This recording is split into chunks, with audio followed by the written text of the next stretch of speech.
I'm Rebecca. I actually am a Simmons alum from the West Campus. This is only my second time out here, so thanks for having me. I currently work at Holyoke Community College, so that's why it's there on the slide. And this is Jen. I'll pass it over to her. I'm Jen Bolmarcich. I consider myself an archivist in process, but almost ready to go on the shelf. This is my last semester.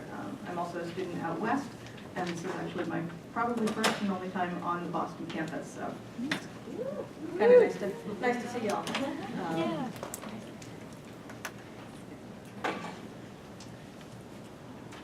So our talk is about mentoring community archivists, and so the question is, what does that mean? Partnering with community archives projects, personal collectors, citizen archivists, and for budding community archives is a way for us to reach outside of our walls and really to reach outside of our walls, outside of our reading rooms, outside of our closed stacks, and work within our own communities that too often our institutions, our society, we overlook. We find that the goals of this collaboration are providing mentorship, support, and guidance to communities looking to begin or who are already documenting their own histories and stories. And the focus is about sharing the knowledge that we have and in a mutual collaboration.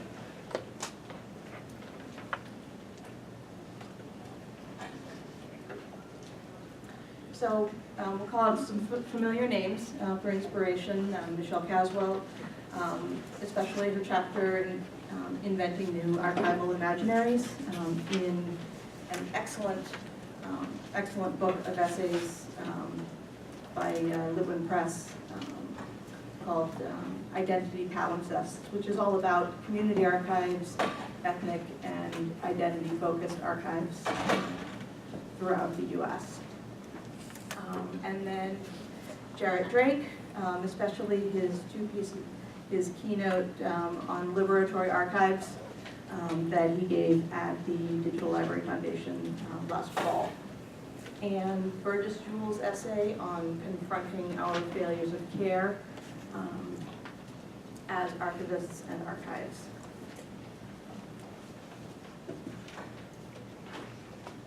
So what do we mean by liberatory archives? And what does Jarrett mean, Michelle? Participatory is critical. It is not about us looking at what we have or don't have in our stacks and saying, oh, we need to go get this and take this. It's about embedding ourselves in our larger communities and doing the work. You know, who are we marching with? Who are we working with? Who are you? What social justice issues exist in your community? Are you there helping a community of immigrants who's dealing with new surveillance from ICE, or doing community archives work comes out of being part of a community, and it comes out of stepping outside of our walls and basically seeing ourselves as people with skills to offer, not answers to give.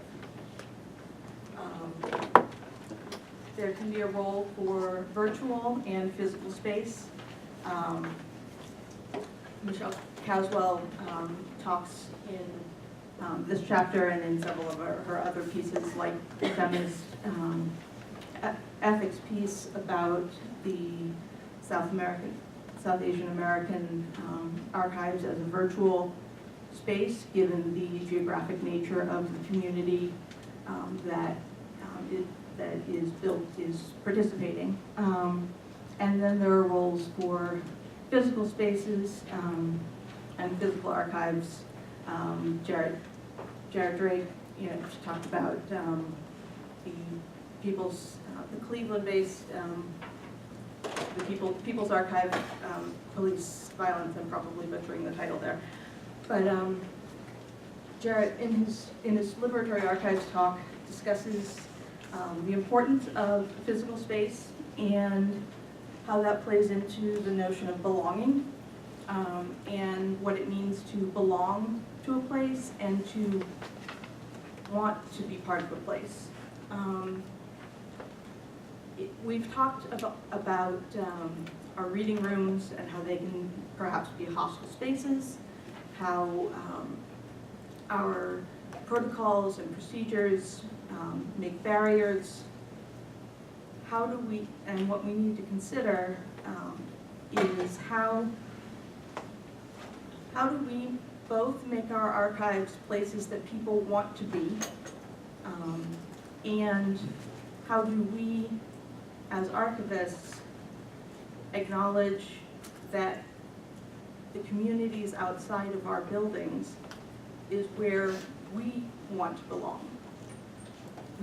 We are part of larger communities outside of the public library, the academic library, the college, the university,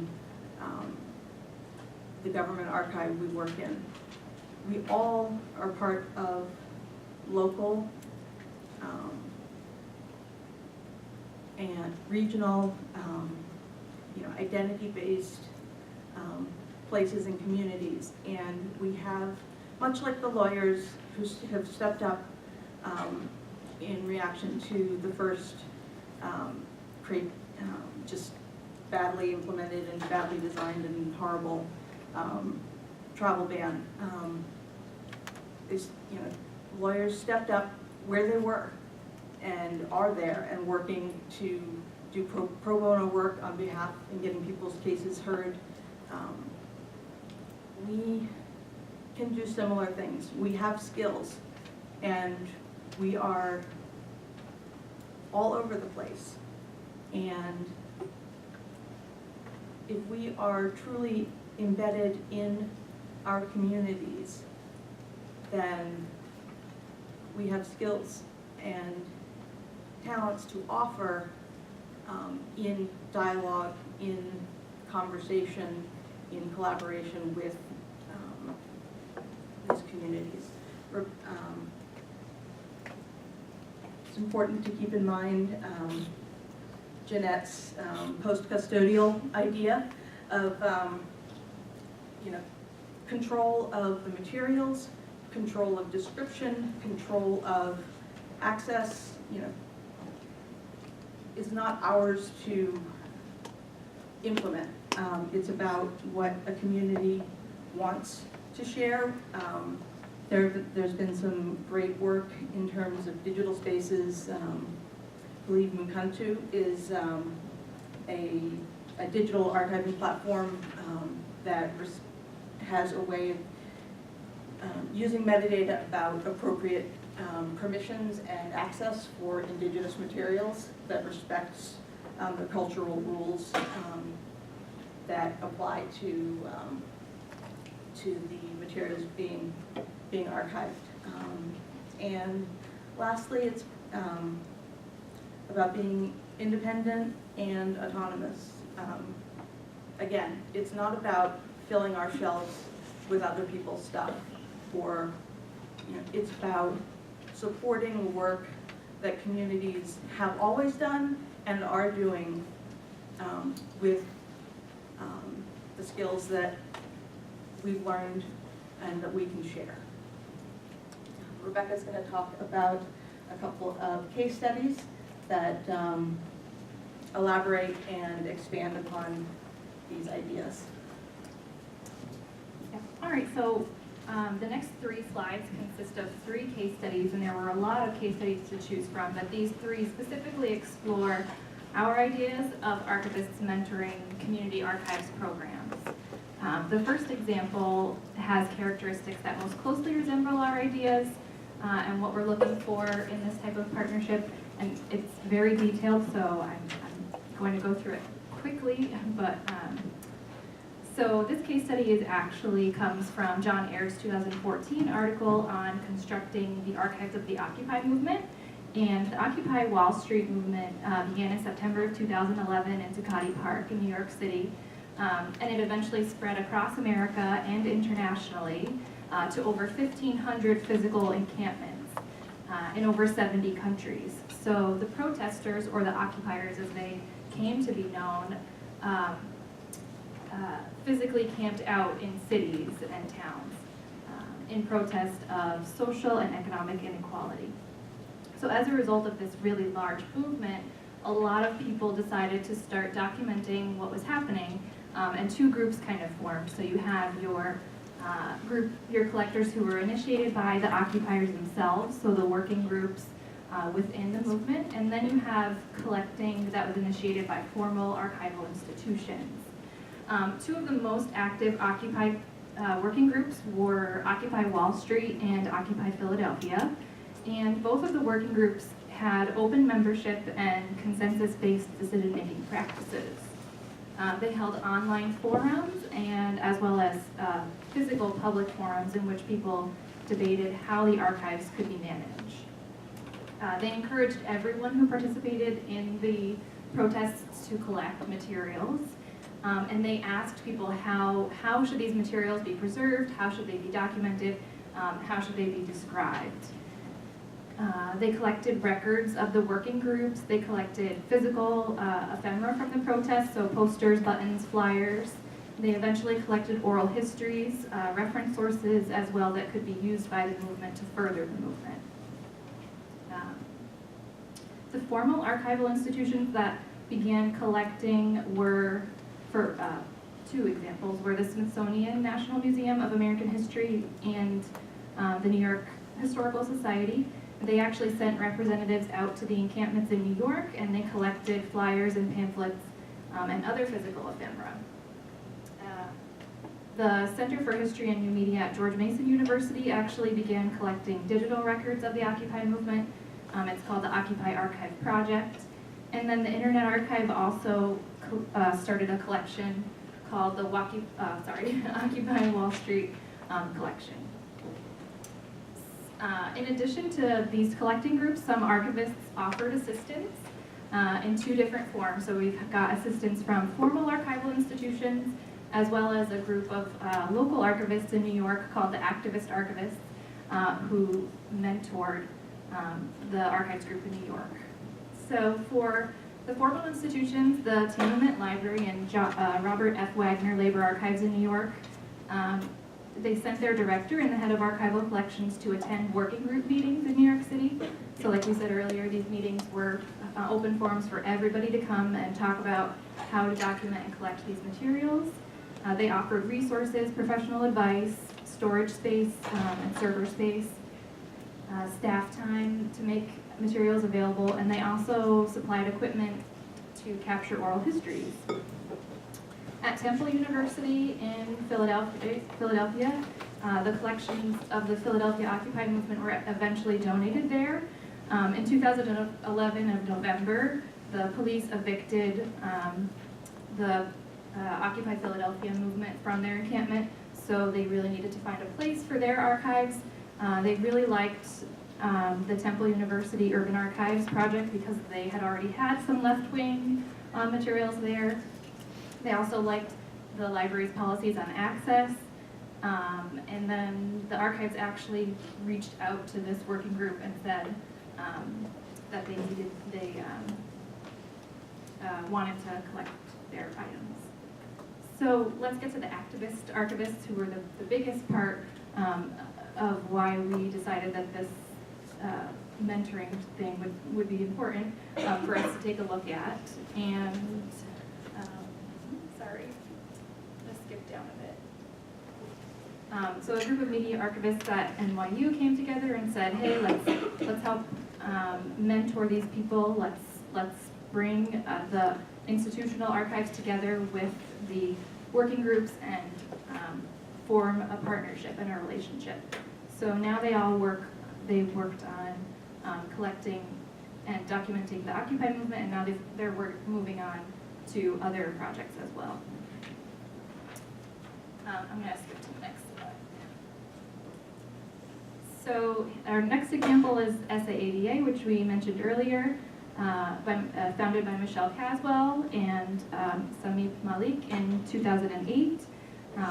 And they actually came together and formed a 501c3 nonprofit organization.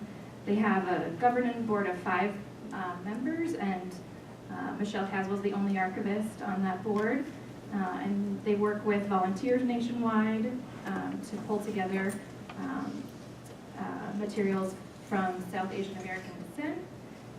They have no physical location. They use a post-custodial model, so they just digitize the community materials, return them back to the community. They go into institutional archives and say, what collections do you have that are unprocessed or minimally processed that we can digitize and make available? And they do that. Their board members speak at forums, and they have administrative and fiscal independence. They raise money through grants and individual donations.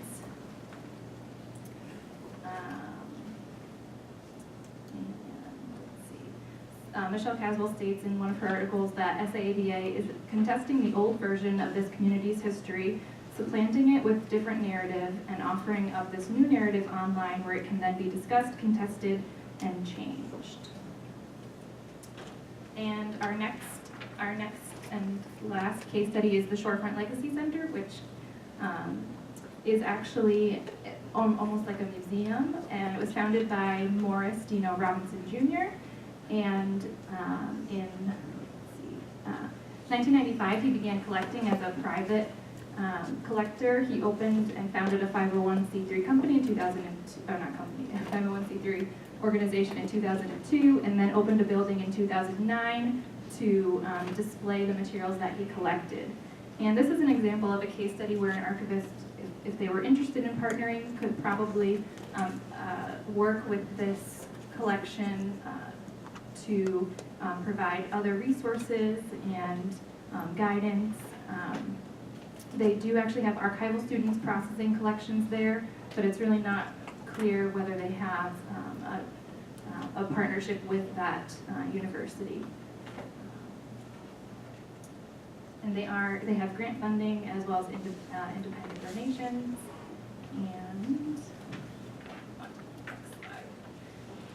And so how do we begin? How do we take these case studies and our ideas and put them into action? How do we find a community partner? Well, we want to let the community define themselves. We want to consider these aspects of our relationship based on respect, empathy, sensitivity, and flexibility in the content of the collections, as well as our relationship with the community, and build an effective communication strategy. Broaden our mentality of what we collect, so moving away from collecting traditional archival records to oral histories, videos, photographs, emails, tweets, posters, buttons, songs, poems, and pass this next bit off to Jen. So we'll reach back to this participatory idea. I'm going and knowledge sharing and sharing your skills. I'm going to quote from Jared Drake's Liberatory Archives. It says, "You have the ability to use your talents, skills, and your humanity to create spaces for transformations to occur."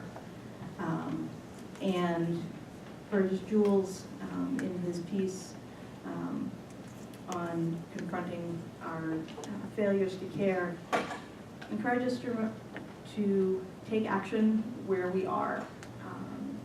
There are stories, there are collections, there are histories that everywhere that have been hidden, overlooked, sat unprocessed for 20 years, 40 years. And so taking the time to, and I think using, leaning on some of the excellent history work that's been done. There was a fabulous conference at Radcliffe just yesterday on facing universities and the history of slavery and the how a lot of those histories have been actively covered up and hidden, and how important it is to realize that that history is not over. That history lives today, and that we need to confront it. So both inside our institutions, whether through cultures of microaggression, outside our institutions, in the communities we drive through and maybe don't live in, and in the communities that we are all a part of, whether that's a queer community, whether that's an ethnic or familial community. There are always stories and histories that haven't been told, and in being told, give us the ability to imagine different and better futures, as we're doing here today.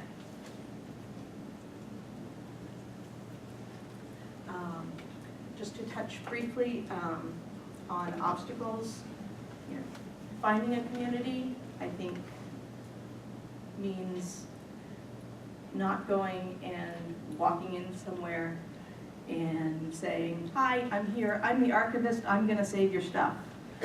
It doesn't work like that. And so it's about, if we are looking for ways to be involved in general social justice action, if you're there and doing the work, whether it's getting people registered to vote, whether it's walking people into to Planned Parenthood, whatever work needs doing, that's how you build those relationships. Maybe you're the public librarian and you build relationships that way. It's not about, "Hi, I'm the educated person who's going to tell you what to do." It's about, "Hi, I'm here, I want to make our community a better place. How can I help you do that?" And those are our slides? References, and those will be online. You can find me on Twitter at Bolmarcich, kind of all over the place, and contact anytime for anything, really. Thanks.